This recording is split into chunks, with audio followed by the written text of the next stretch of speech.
পরে যুগ কেটে যায় মানুষ তাকে ভোলে না। যুগের পরে যুগ কেটে যায় মানুষ তাকে ভোলে না। চলে না রে চলে না রে চলে না রে চলে না, চলে না রে চলে না রে কাকে ছাড়া চলে না। কে সে পরিচয় কি তার? হাসির রাজা জ্ঞানের রাজা রসিক রাজা গোপাল ভাঁড়। হাসির রাজা জ্ঞানের রাজা রসিক রাজা গোপাল ভাঁড়। হাসির রাজা।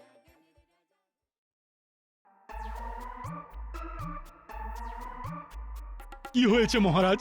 আপনি কি কোনো মনোকষ্টে ভুগছেন? মুখই তো মনের আয়না, আপনাকে যেন কেমন মন মরা দেখাচ্ছে। না না না না, মহারাজ কোনো শারীরিক অসুবিধায় কষ্ট পাচ্ছেন না তো? এ কি, মহারাজ তো কোনো কথাই বলছেন না, শুধু ভাবছেন আর ভাবছেন, কিন্তু কি ভাবছেন সেটাই বুঝতে পারছি না।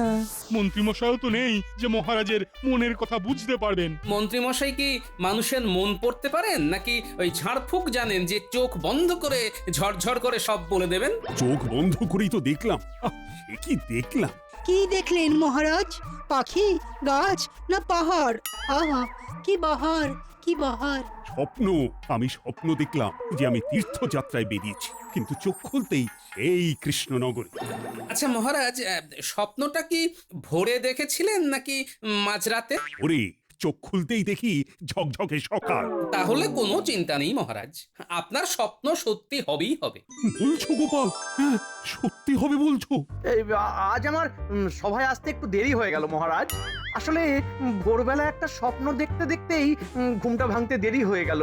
ও, তুমিও স্বপ্ন দেখেছো? বলো কি? এরপরে যেন আবার বলবেন না যে আপনিও মহারাজের মতো তীর্থযাত্রায় যাওয়ার স্বপ্ন দেখছিলেন। তুমি কি করে জানলে গোপাল? আমি তো সত্যি সত্যি স্বপ্ন দেখলাম যে গিন্নিকে নিয়ে তীর্থ করতে যাচ্ছি। আচ্ছা, এটা না জানার কি আছে? আপনার তো সবকিছুই মহারাজের সঙ্গে মিলিয়ে মিলিয়ে করতে হয়। না না না, আমি অবাক হয়ে যাচ্ছি।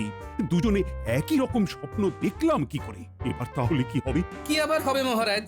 আপনি তীর্থযাত্রায় গেলে সমস্যা তো কিছু নেই, সবাই মিলে ঠিক চালিয়ে নেওয়া যাবে। তাহলে মন্ত্রী এখানেই থাকবে বলছো? মন্ত্রী মশাই আর কোথায় যাবেন?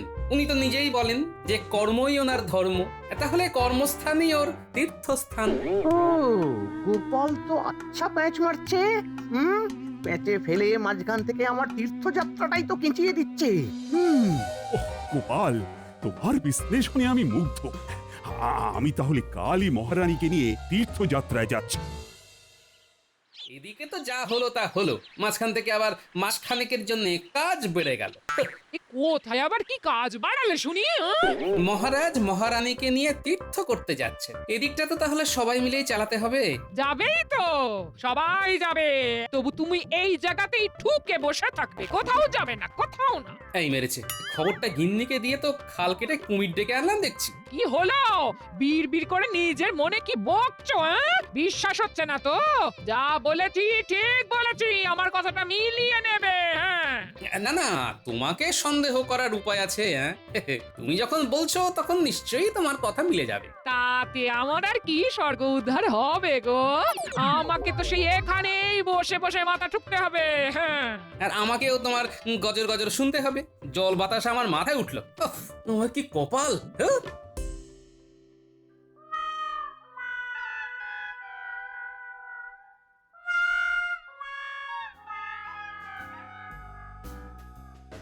ও, কপাল করে একখানা গিন্নি পেয়েছিলাম বটে। ঘরে ঢুকতেই কেমন জল বাতাসা নিয়ে হাজির। জল বাতাসে পরে খাবে, পরে খাবে, আগে বলো তীর্থযাত্রার কি হলো? তীর্থযাত্রা? এই না মানে সে তো মানে ওই তো মানে যাওয়া হচ্ছে না, তাই তো? হ্যাঁ, কি করে যে কি হয়ে গেল। মহারাজ আর আমি দুজনে একই স্বপ্ন দেখলাম। মহারাজ তীর্থ করতে চলে গেলেন, আর তাই আমাদের যাওয়াও হলো না। সব ওই গোপালের জন্য। ওই তো তালে গলে যাওয়াটা আটকে দিল। মহারাজকে ঠিক বুঝিয়ে দিল যে তীর্থ করতে আমার কোথাও যাওয়ার দরকার নেই। বেশ তো, তাহলে তুমি গোপালের কথাই শোনো, আমাদের স্বপ্নের তো কোনো দামই নেই। এই ভেবে না না না না না, এইভাবে বলো না গিন্নি। আমিও ঠিক করে নিয়েছি, তোমাকে নিয়ে আমি তীর্থ করতে যাবই যাব। কি করে যাবে? কথাতেই তো আছে, চাষি গেল ঘর লাঙল তুলে ধর। মহারাজ যখন চলেই যাচ্ছেন তখন আমার এখানে বসে থাকতে বই গেছে। আর কেউ যদি কিছু সন্দেহ করে তবে সেগুড়ে বালি সে আমি ঠিক ভুজুং ভাজুং দিয়ে একটা ব্যবস্থা করে নেব। তবে তার আগে এমন নজরদারির ব্যবস্থা করব যে কেউ উল্টো সিধে কিচ্ছু করতে পারবে না। বাবা,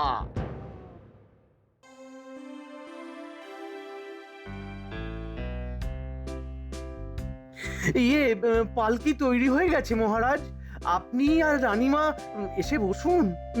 যাত্রার জন্য শুভ সময় আগত মহারাজ। বিলম্ব করলে যাত্রায় বিঘ্ন পড়তে পারে। হ্যাঁ, বল কি রাজ জ্যোতিষী? বলছিলাম কি ওই যাত্রা শুরু করার আগেই বিপদের কথা বলে মহারাজকে বিচলিত করা কি উচিত হচ্ছে? আচ্ছা, সে যাই হোক, তবে যাত্রা শুরু করার আগে একটা কথা বলে যাই। হ্যাঁ, বলুন না মহারাজ, বলুন। আপনি যেমন বলবেন তেমনটাই তো হবে। আমার অবর্তমানে বিশেষ কোনো একজনকে নয়, সবাইকে নিজের নিজের দায়িত্ব পালন করতে হবে। হ্যাঁ মহারাজ, আপনি ফিরে এলেই দেখতে পাবেন যে কে কেমন করে নিজের ভূমিকা করছে, মানে পালন। বুঝতে পারছি মন্ত্রী মশাই নির্ঘাত ভিতরে ভিতরে কিছু একটা ফন্দি আছেন। তবে গোপাল যখন আছে তখন আর আমার চিন্তা নেই। কি গোপাল, তেমন কিছু হলে সামলে ফেলতে পারবে তো? বিলক্ষণ মহারাজ।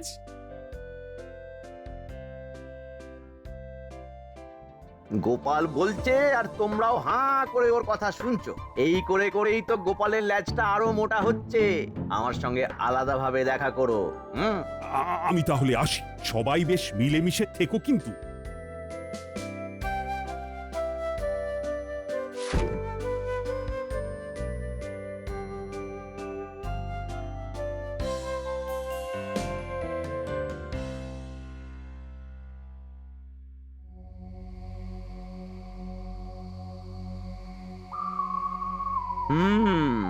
দেখাচ্ছি দেখাচ্ছি গোপালের কত পোয়া বারো হয়েছে দেখাচ্ছি। কি দেখার কথা বলছেন মন্ত্রী মশাই? দেখতে হবে নাকি দেখাতে হবে, কি করতে হবে সেটা খালি বলুন। তোমার তো মুখে নং মারিতং জগৎ। আমি বললে তারপরে বুঝবে। দেখতে পাচ্ছ না, দেখতে পাচ্ছ না গোপাল আমাদের ছেড়ে কেমন নিজের একটা দল বানাচ্ছে? এর মধ্যে নিশ্চয়ই গোপালের কোনো উদ্দেশ্য আছে। আছেই তো, আছেই তো। আর সেটা ধরার জন্যেই আমি কয়েকদিনের জন্য গা ঢাকা দেব ভাবছি। এই মরেছে, আপনি গা ঢাকা দিলে ধরবেটাকে? সেই পরিকল্পনাও আমার করা হয়ে গেছে। যে কটা দিন আমি থাকবো না সেই সময়ে সেনাপতি তুমি বিজ্ঞানী আর বৈদ্যের গতিবিধির ওপর নজর রাখবে, আর পণ্ডিত তুমি নজর রাখবে গোপালের ওপর। আর কবি কি করে সেটা দেখার জন্য বটা ঘটা তো থাকছেই। আপনার কোনো চিন্তা নেই মন্ত্রী মশাই, আমরা একেবারে বাড়াবাড়ি রকমের নজরদারি করব। হ্যাঁ,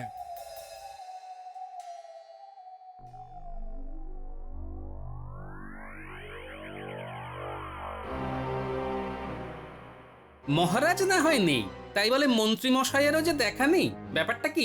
এটাও কি বলে দিতে হবে? মন্ত্রী মশাই 5 কাজের মানুষ। মহারাজ বেরিয়ে যাওয়ার সঙ্গে সঙ্গেই রাজ্যের এই মাথা থেকে ও মাথা ঘুরে নজরদারি করতে শুরু করেছেন। আমার গণনা কিন্তু বলছে রাজ্যে ঘোরতর গন্ডগোল হতে পারে, তাই কড়া নজরদারি প্রয়োজন।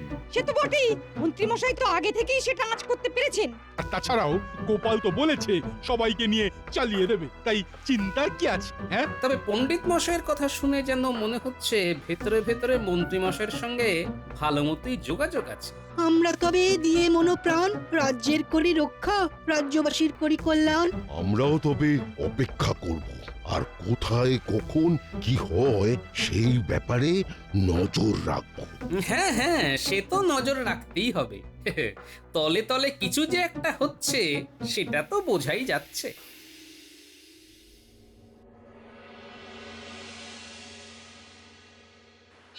গোপাল দাদু, আমরা এসে গেছি।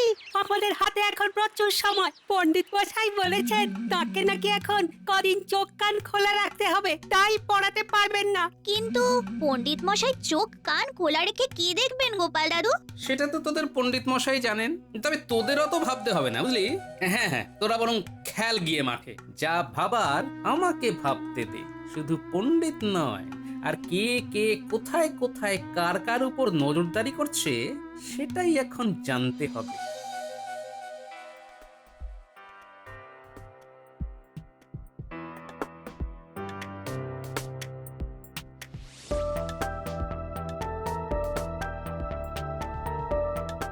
বৈদ্য ভেবেছে ও কি করছে আর কোথায় যাচ্ছে কেউ কিছুই টেরটি পাবে না।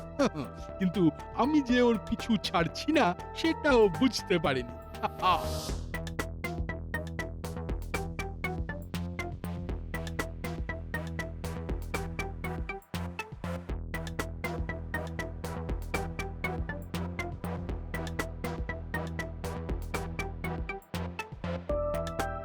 আরে আরে ব্যাপারটা কি? সবাই মিলে বৈদ্যকে এসে ঘিরে ধরলো কেন?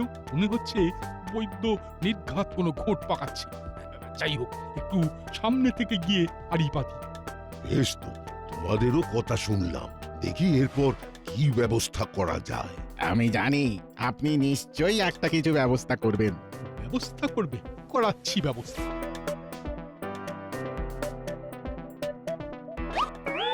আরে এ কি সেনাপতি মশাই, আপনি?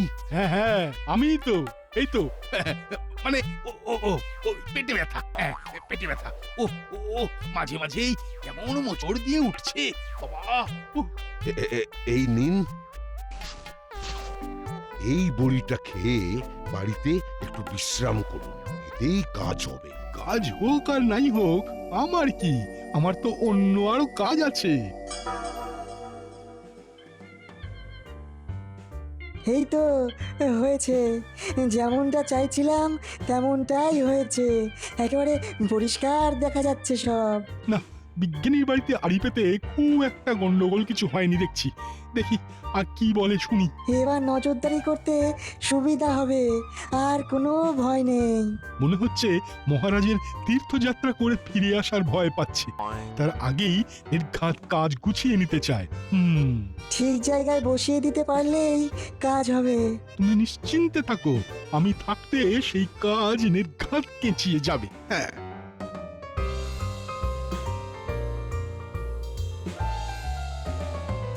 উফ, কিনবো কি? যেটাতেই হাত দিচ্ছি সেটাতেই যেন ছ্যাঁকা মারছে। এই যে ভাই, দাও তো দেখি সব রকম একটু একটু করে। ভয় নেই গোপাল দাদা, তোমার থেকে বেশি নেব না, একেবারে কেনা দামে দিয়ে দেব। ওই তো গোপাল নিজের তালে বাজার করছে।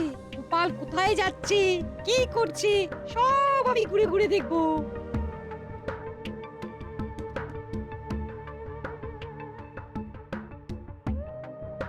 এই যে পটকা সমেত টাটকা মাছগুলো কত করে দিচ্ছ ভাই? নিন না গোপাল দাদা, আপনার জন্য একেবারে জলের দরে করে দেবো। নিন নিন। দেখো তারপরে যেন আমার টাকা কটা জলে না যায়। গোপালকে দেখে সবাই যেন একবার গলে গলে পড়ছে। মন্ত্রী মশাই কি আর এমনি এমনি গোপালের উপরে নজর রাখতে বলেছেন? যা ভেবেছিলাম ঠিক তাই, আমার পেছনেও ফেউ লেগেছে মনে হচ্ছে। বেশ লাগুক, যত লাগবে আমিও তাকে আচ্ছা করে লেজে খেলাবো। তাহলে আর দেরি করো না ভাই, আমাকে আবার এখনই একবার রাজপ্রাসাদে যেতে হবে। ওদিকটাও তো আমাকেই সামলাতে হচ্ছে।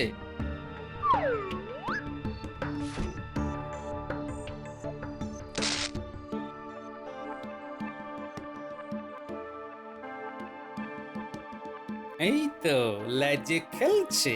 এসো পণ্ডিত, তোমায় আরেকটু খেলাই। সেই তখন থেকে একই খেলা খেলতে আর ভালো লাগছে না। এর থেকে যদি গোপাল দাদুর কাছে বসে গল্প শুনতাম তাহলে ঢের ভালো হতো। ওই গুলটেটাই তো খেলবো খেলবো বলে হাঁপাহাঁপি করলো। এখন সব দোষ আমার না, তোরা যেন খেলিসনি। আহারে, খেলে খেলে বুঝি তোমরা বিরক্ত? সময় কাটানোটা কি শক্ত। এটা একদম ঠিক কথা, সময় যেন আর কাটতে চাইছে না। তবে কি তোমরা চাও একটু অন্যরকম ভাবে সময় যাবে কেটে?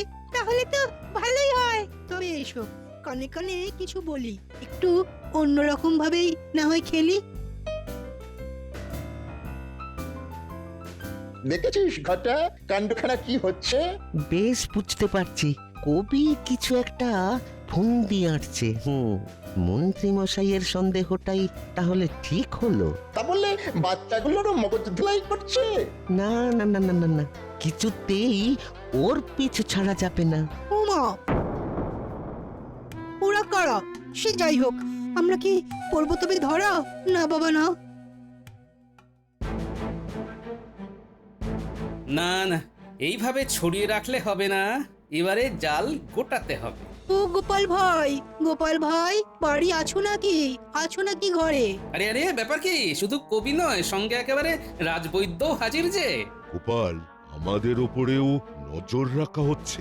উমা, আমার কিন্তু ভীষণ ভয় হচ্ছে। হ্যাঁ, ভয়ের কি আছে, সেটা তো আমার উপরেও রাখা হচ্ছে। চিন্তার কিছু নেই, যেমন চলছে চালিয়ে যাও। হ্যাঁ হ্যাঁ হ্যাঁ, যেমন পারছি চালিয়ে যাচ্ছি। এই তো ভাদ্র মাস পড়তে না পড়তেই আমার বাড়ির লাগোয়া ওই পশ্চিম পাড়ার লোকজন এসে ধরেছিল সেদিন ওই রাস্তায়। আমার কি আর ছেড়ে থাকার উপায় আছে? এদিকে বাচ্চারাও এত মজা পেয়ে গেছে যে তারা আর পিছু ছাড়বে না আমার। ওদের শুধু আমাকেই দরকার। মহারাজ আর মন্ত্রী না থাকায় আমাকেও কিছু দায়িত্ব সামলাতে হবে। তবে যা হচ্ছে ভালোই হচ্ছে, তাই জোরে নয়, কানে কানে কিছু বলি, শোনো।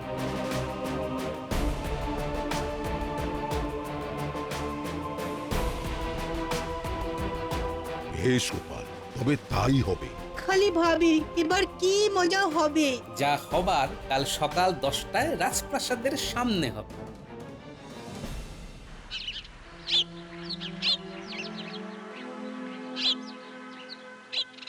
তোলো তোলো, আরে সব বস্তা তুলে ফেলো চটপট। এ কি রাজবিদ্য, এখনো যে তোলাতুলি বাকি দেখছি। এই তো সবে শুরু করলাম গোপাল, একটু সময় তো লাগবেই। বস্তার সংখ্যা নিয়ে ভাববেন না রাজবৈদ্য, কোনো চিন্তা নেই, যত বস্তা লাগে সব নিয়ে যান। তাই তো রাজকোষ থেকে এই 2 থলি মোহর নিয়ে এলাম। ঘাবড়াবার কোনো কারণ নেই, সবার চিন্তা দূর করব আমি। এখানে তো একেবারে পরিলুট চলছে। মন্ত্রী মশাই সন্দেহ তাহলে ঠিক, কেউ নেই দেখে গোপাল সব লুটে পুটে খাচ্ছে। চলুন তাহলে তাহলে দেরি করে আর কি হবে? যা হচ্ছে সব নিজের মুখেই বলবেন তাহলে। মন্ত্রীমশাই এসে গেছেন। অল্প কয়েকদিনের জন্য হলেও ঘোরা তো হলো, তাতেই শান্তি। আপনাকে দেখে যেন ধরে প্রাণ এলো মন্ত্রী মশাই। না হলে গোপাল যা শুরু করেছে তা তো আর চোখে দেখা যায় না। হ্যাঁ, করবেই তো, করবেই তো। এমন সুযোগ কি আর কেউ হাতছাড়া করে? শুধু গোপাল দাদা কেন, সবাই তো নিজের মতন করে গন্ডগোল পাকাচ্ছে। কি করেছে সেটাই তো শুনতে চাইছি। বাচ্চাগুলো গোল্লায় যাচ্ছে ওই কবির পাল্লায় পড়ে। বৈদ্য, বিজ্ঞানী, কবি সবাইকে নাচাচ্ছে ওই গোপাল। এবার শুধু মহারাজের আসার অপেক্ষা, তারপরেই গোপাল আর তার দল বলের মুখোশ খুলে যাবে।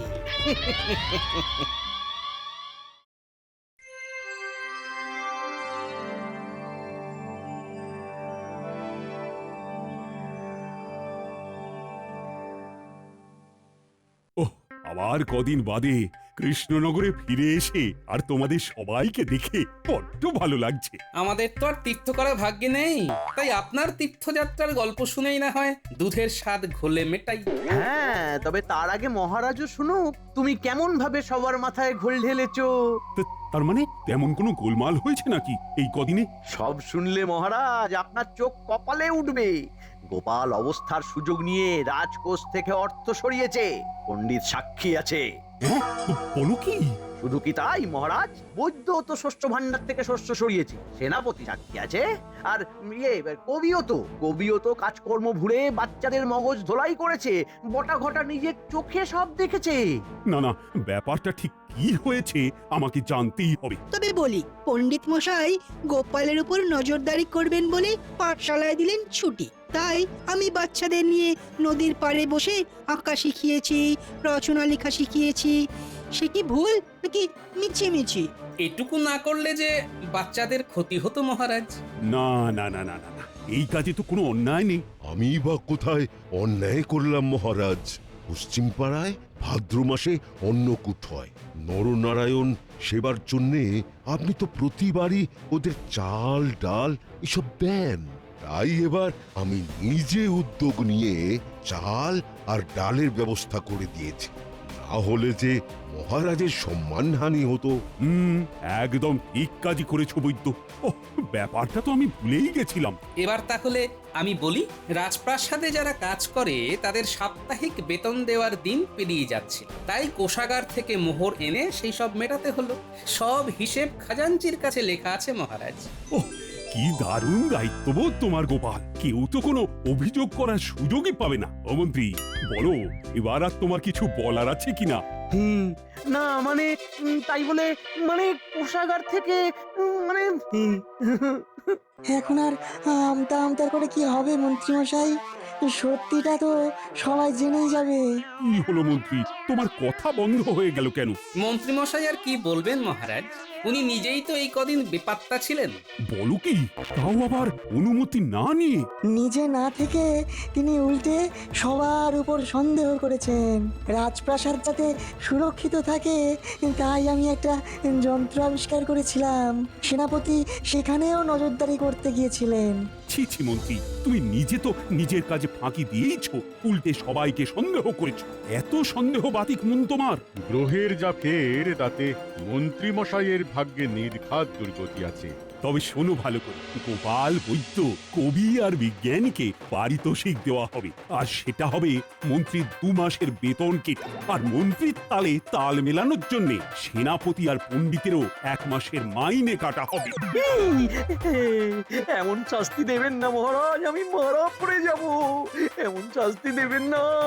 আমাদের ছেড়ে দিন মহারাজ, আমরা তো শুধু মন্ত্রী মশাইয়ের কথা শুনে কাজ করেছি মাত্র। তাতেই ফাঁদে পড়েছি। কোনো কথা হবে না, এবার শুধু কথা মতন কাজ হবে। লঘু পাপে এমন গুরুদণ্ড দেবেন না মহারাজ, এমন গুরুদণ্ড দেবেন না। কি আর করবেন মন্ত্রীমশাই, সন্দেহের ফল যে এমন তেঁতুই হয়।